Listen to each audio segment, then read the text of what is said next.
All right, here we are. Sandy Garbo presents The Adventures of Almost. Of course, with Basil Zero. That's me. So today, we're playing Dead Cells. I didn't really know anything about this game going in. I don't know a lot coming out of it, except that you're a pile of gloop because I didn't beat the game, but that's fine. You're a pile of gloop that reanimates a dead corpse that had its head cut off, and you're trying to escape the multiple layers of hell prison or something. And it's a rogue game, so you die, you get a bunch of power-ups and you die, and you go back and you still have some power-ups, and you like the whole point is to just keep going and dying and going and dying. It's not like you're getting to a checkpoint and saving and continuing. The idea is that if you're going to beat it, you have to do it all in one go without dying. But there's no real permadeath. I don't really care about rogue games. They're just not my thing. That's fine. I do really like puzzle platformers and adventure platformers, especially 2D pixel. But with Dead Cells, I felt like it's pretty obvious that it's a 3D animated game that has a pixel overlay, which is fine. Like, you do your thing. It's not that I'm going to say it's inauthentic, but it just animates differently, and that's okay. Um, I think there's a level of not having to pay as much attention to some of the fine details of the animation when you're doing a style like this. But you can tell in Dead Cells animation that they pay a lot of attention to detail anyway. It's beautiful. It's a very well done game. Great layers, beautiful backgrounds, very scenic. And it's hard. I think that that's kind of the point of it. I vaguely remember watching a video on Game Designer Toolkit about Dead Cells. I'll put the link in the description, but I don't remember what the video was. But that's what made me interested in Dead Cells. Most of the games I get into through finding and listening to the soundtrack. Dead Cells was not one of them. It was on my list. I had it on my wish list on Steam for a long time. I just got text messages, and I'm not really good at Dead Cells. There's a lot of clips of me just dying and failing at jumping. I played it on my phone. I got a free trial for the Google Play Pass. Honestly, I did it because I saw, what's that farming game? Crap. And then Dead Cells was on there. I was like, well, I might as well play it. So, I played it for a little over an hour straight, and I was like, this is kind of entertaining. Maybe I'll beat this. And I never picked it up again. Like I said, rogues just aren't my style. They are for other people. There's a plane flying overhead, there's birds in the garden, and there's corpses in the prison yard. So this teleportation system seems kind of interesting, because it's essentially each of the levels is designed as a maze, so there's only one or two ways out, but a lot of dead ends. Most of them are death. The random bosses were interesting. I didn't really realize that they were bosses most of the time. It was just kind of like, oh, this enemy is a little bit harder. I really didn't get that engaged with the power-ups or the buffs. It was just like, I've got a fucking frying pan and I'm going to kill everyone with it. And eventually I figured out how to use the bow and arrow. I like I said, I could not tell you the story. I think it was interesting that there was a collector, which, told me play the game a whole bunch, beat the game a whole bunch, find all the things. But that just didn't appeal to me very much, and that's okay. I liked the different styles of level design, like the clock tower. You had to climb up a whole bunch, and the swamps, you had to watch out for falling in spikes, and the weird dummies that gave people physical defenses. I would totally recommend this game to someone who likes side-scrolling adventure puzzle platformers that are roguelites. It's also very gory.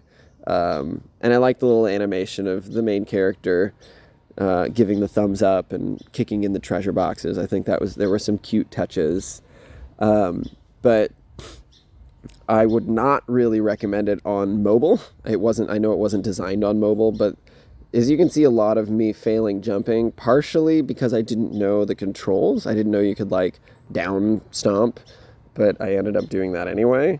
But jumping and the actual platforming on mobile was unnecessarily difficult. I didn't appreciate that.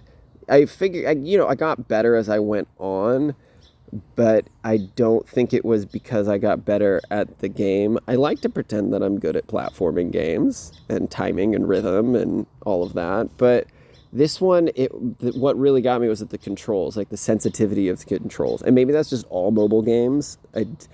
I don't play a lot of mobile games. I usually stick to PC.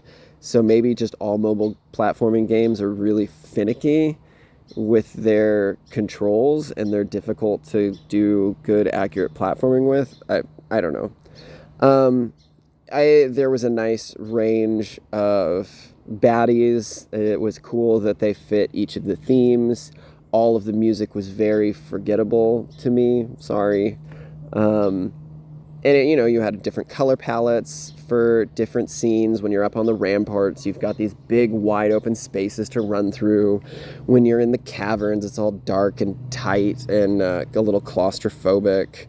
I didn't beat any of the challenges. I didn't really try to. Like I said, maybe I'm missing a big part of what makes this game particularly fun and engaging because it's not really my style of game. But I also would expect that as a platforming adventure game that I could I would have been satisfied if I had, I was satisfied. I was satisfied with the experience. I would not have paid money for it. I took it off of my wish list on Steam. I don't want to play it again. But I would have been particularly satisfied if I could just play it through and beat it. And, partially that's on me because I didn't. And partially I just didn't know what the story was at all. I didn't really understand what was going on, what my motives were, who the characters were. I think that was kind of intentional. And I prefer something. It doesn't have to be laid out in front of me perfectly, but I prefer something that has story, that has characters. And yeah, there were characters that I was consistently interacting with. It was like that guard lady in the beginning. Because it's a roguelite, the world changed every single time I died and respawned, which was interesting because after a few times of dying and respawning, that guard lady was dead. And it was like, oh, that's different. But I didn't feel like my character had any motive other than and again, maybe there's more that, develops as the game progresses, but I didn't glean anything meaningful.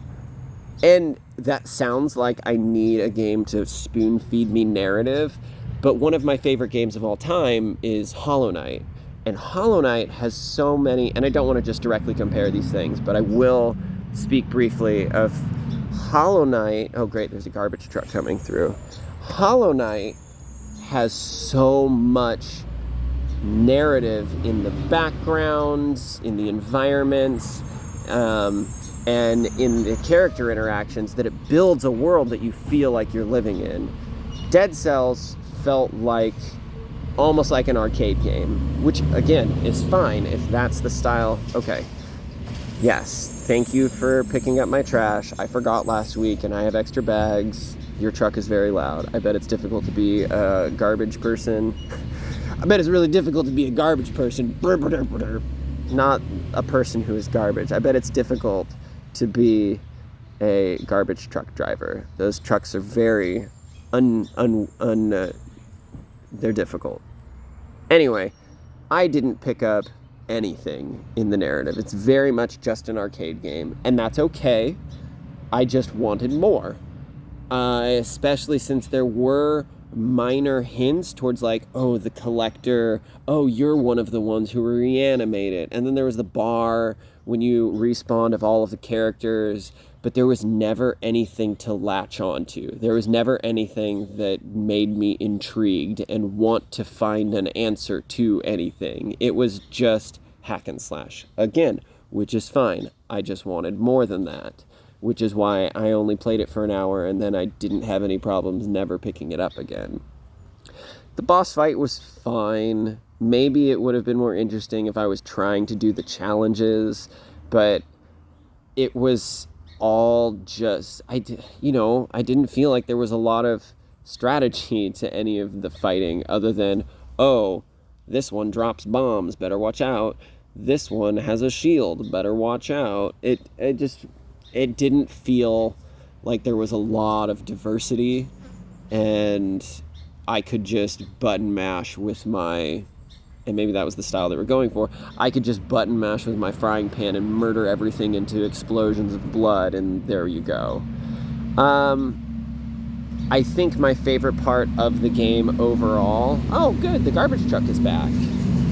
I think my favorite part of the game overall was the details that they put in to the animations, which is ironic that it comes back to a critique of, I wish that it had been more authentic pixel animation.